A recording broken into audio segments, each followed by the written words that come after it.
오늘 누가복음 21장 1절부터 9절의 내용은요, 크게 두 부분으로 나누어질 수 있습니다. 1절부터 4절의 내용은 과부가 헌금하는 모습을 통해서 예수님께서 제자들에게, 아니 오늘 우리에게 말씀하고 있는 내용들이 있고요.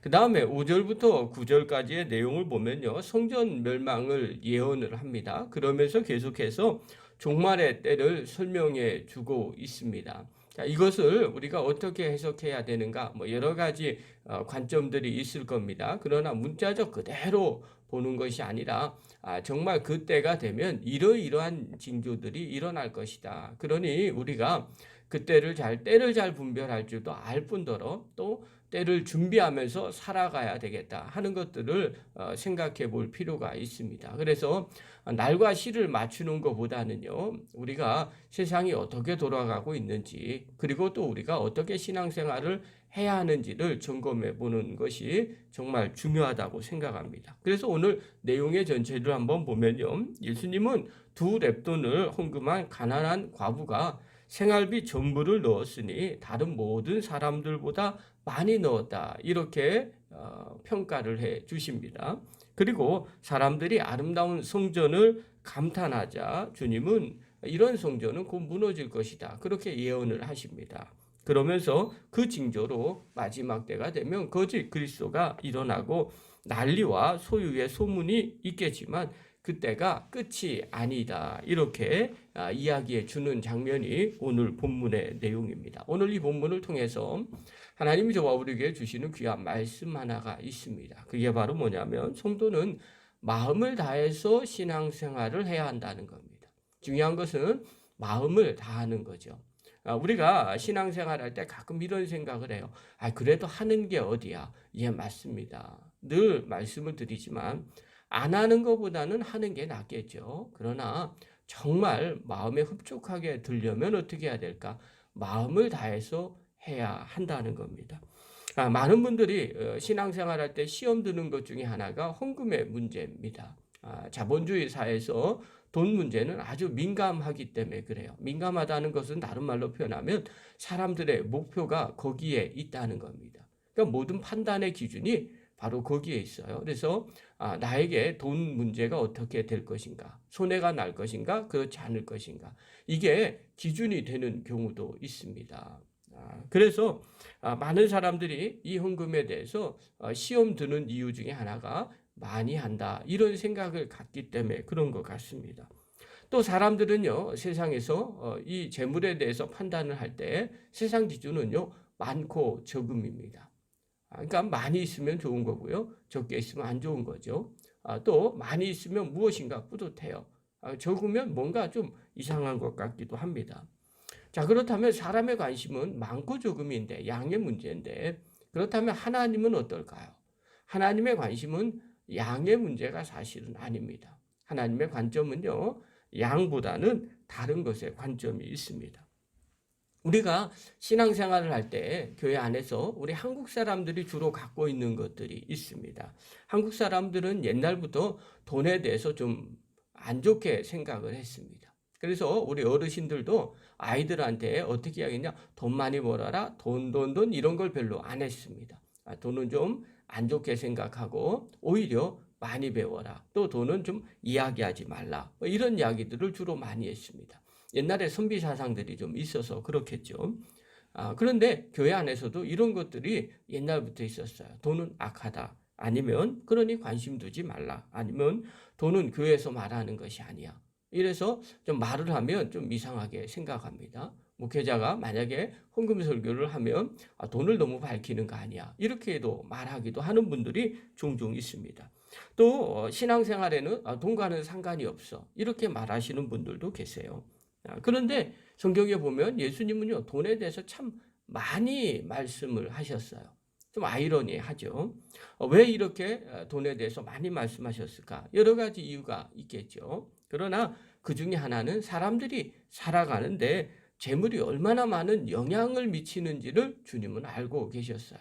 신앙생활에도 이 재물이 얼마나 많은 영향을 미치는가, 또 인생을 살아가면서도 이 재물에 얼마나 많은 영향을 미치는가, 여러분 2000년 전에도 이런 정도의 영향을 미쳤다면 오늘 지금 자본주의, 후기 자본주의라고 말하는데 자본주의가 기준이 된 돈이 자본이 기준이 되는 이 사회에서는 오죽하겠어요? 이 돈의 영향력이 그만큼 어마어마한 거죠. 자, 오늘 예수님이요 어떻게 하느냐? 헌금함에 돈을 넣는 것을 보셨어요. 헌금함을 주님이 유심히 지켜보신 거죠. 묵상을 하는데 그런 생각이 드는 겁니다. 참 예수님도 지금 시대에 이렇게 하시면 사람들한테 무슨 한 소리 들었겠다 이런 생각이 듭니다. 만약에 목회자인 제가 헌금 시간에 헌금하는 성도들의 모습을 유심히 쳐다보고 있다면 어떨까요? 아마 성도들 마음이 아마 그럴 수도 있을 거예요. 참 괜한데 신경 쓴다 이렇게 생각했을 수도 있겠다 싶은 생각이 들어요. 그러나 예수님은요 그렇게 생각하지 않았던 것 같아요. 그래서 헌금함을 유심히 보죠. 1절과 2절 한번 보십시다. 우리 같이 읽겠습니다. 시작. 예수께서 눈을 들어 부자들이 헌금함에 헌금 넣는 것을 보시고 또 어떤 가난한 과부가 2렙돈 넣는 것을 보시고 자, 두 사람을 설명을 해주는데 한 부자가 헌금함에 헌금 넣는 것을 보셨어요. 그 다음에 또 한 가난한 과부가 2렙돈을 넣는 것을 보셨어요. 자, 이것을 보실 때 한번 이해해야 될 게 있어요. 이때 당시에 성전에 헌금함을 넣는 헌금의 모양이 어떠냐면요. 옛날 풍금 비슷한 뭐 그런 함이 있는데요. 거기에서 동전을 주로 넣거든요. 동전을 넣으면 또르르 굴러가는 그런 헌금함이었습니다. 당시에는요, 부자들은요, 헌금을 동전으로 바꿔서 넣었거든요. 근데 그 동전을 많이 넣는 거죠. 그럼 또르르 마치 은행에서 동전 개수하는 것처럼 그렇게 개수가 쭉 되는 겁니다. 여러분 많이 넣는 사람은 시간이 오래되겠죠. 또 소리가 계속해서 나겠죠. 아마 주변 사람들이 이렇게 봤을 거예요. 오랜 시간 통전이 계속해서 헌금함에 들어가는 모습을 보고 또 시각적인 또 청각적인 효과들이 있겠죠. 그걸 보면서 이 사람 헌금 많이 하는구나. 자, 헌금을 많이 했다는 건 부자겠죠.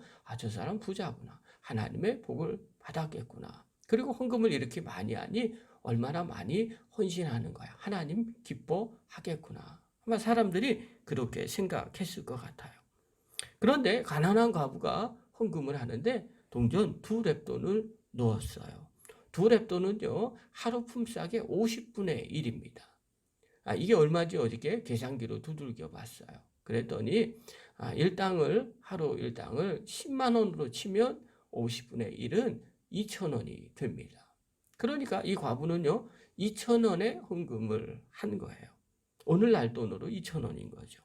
사람들의 반응이 어떻겠어요? 부자들이 헌금할 때는 오랜 시간 동전이 막 들어가는 그 소리를 들으면서 부자네, 하나님 복 받았네, 헌신 많이 하네 이런 생각을 갖고 있는데 이 과부가 동전을 넣었는데 땡땡 2번 끝난 거예요. 사람들의 생각이 어떻겠을까요? 아이고 헌금 조금밖에 내지 않았네 이렇게 생각이 들겠죠. 뭐 요즘 감탄사로 애게게 뭐 이 정도 한 거겠죠. 그런데 이 모습을 보시고 예수님이 어떻게 말씀하시느냐. 3절입니다. 3절 읽겠습니다. 시작. 이르시되 내가 참으로 너희에게 말하노니 이 가난한 과부가 다른 모든 사람보다 많이 넣었도다. 다른 사람보다 많이 넣었다고 인정해 주십니다. 사람들의 생각은 말도 안 되는 생각이죠. 금액으로 보면 이게 어떻게 말이 돼요? 그것도 동전 땡땡 끝인데요. 쫙 들어가는 거하고 차원이 틀리죠. 그러나 예수님은 그렇게 말씀하지 않았어요. 이 과부가 더 많이 넣었다는 거예요. 아니 어떻게 2렙돈하고 동전을 많이 넣은 거하고 어떻게 비교가 됩니까? 예수님이 산수를 모르신 것이 아니에요. 이것은 사람들의 생각과 예수님의 생각의 판단 기준이 다르기 때문입니다. 우리는요, 헌금을 많이 내는 거에 관심이 있습니다. 그러나 예수님은요, 많이 넣는 것에 관심이 있지 않아요. 계속해서 이야기를 합니다. 4절 한번 보십시오. 4절 읽겠습니다. 시작. 저들은 그 풍족한 중에서 헌금을 넣었거니와 이 과부는 그 가난한 중에서 자기가 가지고 있는 생활비 전부를 넣었느니라 하시니라. 자, 부자들은 어떻게 해요? 풍족한 중에 일부를 넣었다는 거예요. 여기에 관심은 풍족한 중에서 넣었다는 겁니다. 그런데 이 가난한 과부는 가난한 중에서 자기의 생활비 전부를 넣었다는 겁니다. 여러분, 이것은요, 많고 적음을 이야기해 준 게 아니죠. 어떠한 중에서 얼마큼을 넣었는지, 어떠한 중에서 어떻게 누웠는지를 이야기하는 겁니다. 이게 예수님이 보신 판단의 기준이에요. 풍족한 중에서 일부를 넣는 것. 이것은요, 마음을 다하지 않아도 얼마든지 가능한 거예요. 그러나 자기의 전 재산 중에 가난한 중에서 자기의 생활비 전부인 것 그걸 넣는다는 건 엄청난 일이라는 거죠. 주님은 그것을 보신 거예요. 판단의 기준이 양이 아니었습니다. 판단의 기준이 어떤 마음을 다해서 드렸는가. 비유를 이야기하시는 거예요. 사랑하는 성도 여러분, 우리가 신앙생활할 때 늘 마음 가운데 점검해야 될 부분이 바로 이 부분입니다. 우리는요, 세상에 살아서 가끔씩 양을 생각합니다. 그리고 그것이 판단의 기준일 수 있습니다. 그러나 하나님은요, 그 양이 아닙니다. 비율이고 그 마음입니다. 여러분, 어떠한 마음을 가지고 하나님 앞에 드리느냐가 정말 중요해요. 이 과부는요, 헌금을 2렙돈을 드렸는데 그것이 생활비 전부였어요. 그렇다면 이 과부는 어떤 마음으로 드렸을까요? 생활비 전부를 드렸다는 것은요, 자신은 못 먹어도 하나님 앞에 드린다는 거예요. 그 마음으로 드린 거죠. 이게 받는 사람 입장에서는 어떻겠어요? 너무너무 귀한 거죠. 세상에서도 그렇잖아요. 어렵고 힘든데 정말 누가 봐도 다 알아요. 그런데도 정말 마음을 다해서 대접하는 분들을 보면요, 마음이 짠합니다. 어떤 경우에는요, 좋은 선물을 받았어도 그렇게 딱히 마음에 감동이 오지 않을 때가 있습니다. 차이가 바로 여기에 있는 거죠. 자신은 못 먹어도 하나님 앞에 드린다. 이걸 주님이 보신 거죠. 또 자신은 못 먹어도 그러면 생활비 2렙돈을 전부 드렸다면 그 사람의 삶은 어떻게 될까요? 왜 그 사람이 그런 마음을 드릴까요? 나는 못 먹어도 하나님 앞에 드린다. 이 마음도 있겠지만 또 다른 마음은 내 인생은 하나님 앞에 맡긴다라는 그런 마음을 가지고 하나님 앞에 드렸던 것이죠. 사랑하는 성도 여러분, 우리가 어떻게 신앙생활을 하고 있는지 주님은 이 부분을 정확하게 얘기해 주세요. 헌금 생활도 마찬가지지만요. 마음을 다해서 드리는 것. 이것이 진짜 주님이 기뻐하고 원하는 것이죠. 또 우리가 헌신을 해도 신앙생활을 해도 마음을 다해서 하나님을 섬길 때 하나님은 기뻐하시더라는 거예요. 그러므로 성도는요, 마음을 다해서 신앙생활하는 사람들입니다.